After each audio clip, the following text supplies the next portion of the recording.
What's going on, good people? This your boy CDL Shorty. Hey, I need you to like, share, and subscribe. So in today's video, I just want to let you guys know I consider myself to be a voice for the people, because the greatest duty that you can do in life is fight for those and stand up for those who can't fight for themselves. All right?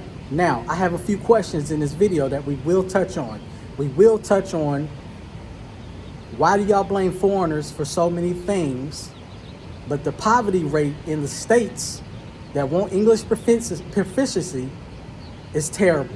Shannon Everett's poor ass state, Little Rock, Arkansas, is terrible. The national poverty rate is 11.1. We're gonna see what it is in Austin, Texas, in Bonehead Trucker State, in Oklahoma, and in my state of North Carolina. Also, we're gonna talk about the American Truckers Association, the ATA, Chris Spears. We all know that the ATA fight for the mega carriers, correct?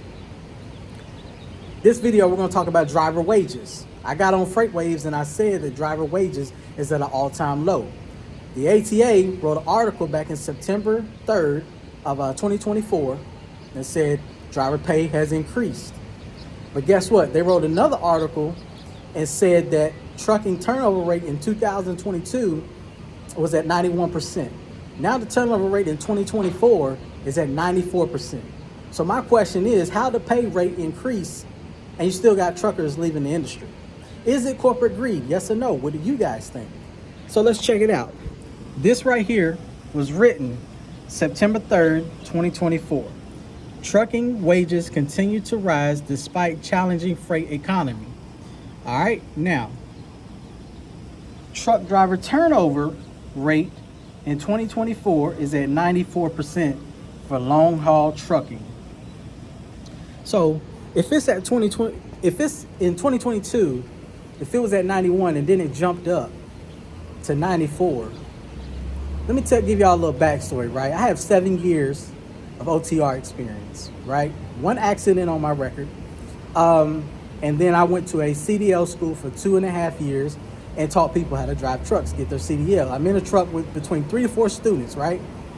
I go have a heart transplant, get cleared by the doctor, to get back in the truck. Now trucking insurance is helping kick a lot of truckers out, a lot of veteran truckers out, because they wanted to start me down at the bottom. I've been an owner operator before, had my own truck, all of that, but they wanted to start me down at the bottom, you know, for my rate, for my couldn't jump in my truck because my insurance rate would have been high, so I needed to go to a mega carrier for a minute. They wanted me to start down at the bottom at 46 cents a mile. I picked up a load with Snyder. I picked up a load in Charlotte, North Carolina, took it to West Farmers Branch, Iowa, which is not far from Wilcott, Iowa. I dropped that off, picked up a load in Joliet, Illinois, dropped it off in McDonough, Georgia. Picked up a load in Atlanta, Georgia, shot up to North Carolina, Charlotte, North Carolina. All in 1 week. It's 2,800 miles. You know my check was $1,070. Who's gonna stick around for that? Who think it's fair that, guess what? You go to school, pay $5,000 to $10,000 to go to CDL school. You come out of CDL school, you're starting at the bottom. All right, with as far as pay, experience level, all of that. You bring home a check between $700 and $900. Who think that's fair? In corporate America, guess what? Them cats coming out of college in corporate America, they start at the same rate that everybody else does on the floor. Trucking is the only industry that doesn't want to change its stripes. And I'm tired of it. I'm sick of it. And maybe that's why trucking has a high turnover rate. Plus, you got a lot of dispatchers. You got a lot of people within these trucking companies that don't have a CDL, that talk crazy to drivers.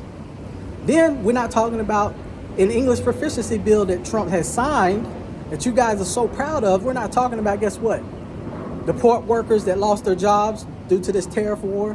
They're about to lose their Medicaid and Medicare. We're not talking about that. We're not talking about broker transparency.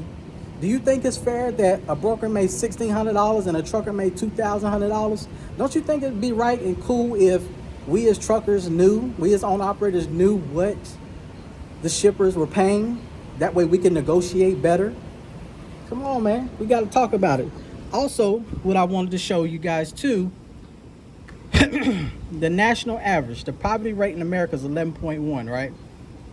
Shannon Everett, instead of talking about, first of all, you're not educating truckers on the cost per mile, talking about cheap freight, and you're not talking about deregulation either. Shannon Everett. Come on, y'all keep blaming the foreigners, but you really don't want to talk about the real stuff. Your poor ass state. And the reason why I'm saying all of this about the poverty rate is because we're all in the same boat fighting the same struggle. But y'all want to point to the foreigners. Y'all want to point to the foreigners. Guess what? You really want to get mad at somebody, get mad at the ATA for putting out that bogus crap back in 2020 about a truck driver shortage, and then that made H-2B visas go up. But anyways, I digress. Now, don't you think you could have got Trump? Look at your state, 15.3. Poverty rate, Austin, Texas, bonehead truckers, yeah, 12%. Poverty rate where I live, Charlotte, North Carolina, we're at 11.3, and the national average is 11.1. And in Oklahoma, they're at 15.9. And y'all got some nerve. Y'all got some nerve. Yay, look what Trump, he passed the English proficiency, yay. But in the English proficiency, you can go to the whitehouse.com and download the bill that he actually passed, not passed, but signed the executive order. It don't say nothing in there about broker transparency. The FMCSA just slashed 50 rules, amended, put a few more in there. It ain't got nothing in which we wanted to fight for. It don't have nothing about speed limiters. It don't have nothing about truckers' pay. It don't have nothing about broker transparency. So what are you guys doing in Washington or Ida? What are y'all doing? What are y'all doing with y'all's power that y'all have? What are you guys leveraging? Because it's not for the truckers, the port truckers, in Trump's big, beautiful bill. Do y'all even look this stuff up and read it? In Trump's big, beautiful bill, guess what? It's got work requirements for Medicare. If truckers don't have any work, they will lose their Medicare. But y'all don't care about that, though. Y'all just care about the English proficiency. If y'all really want to talk about English proficiency and these crashes, since y'all want to make it a safety issue, let's talk about how y'all are helping NHTSA cover up underride crashes. Let's talk about that. Let's talk about how long it took you guys to get serious. It took the industry to get serious about these DOT bumpers. Let's talk about that. Let's talk about the average. In Oklahoma, not Oklahoma, Arkansas, the average non-domicile and domicile crashes, how guess what? They're not as far as you think that they are. Let's talk about that. If you really want to talk, we need to fight and continue to get truckers' pay up. Don't you think if truckers' pay was up, don't you think a lot more truckers would stick around in the industry? Just food for thought. Just food for thought. So we need to fight for that. All right, if y'all made it this far in the video, I appreciate you guys. Continue to fight for truckers' wages.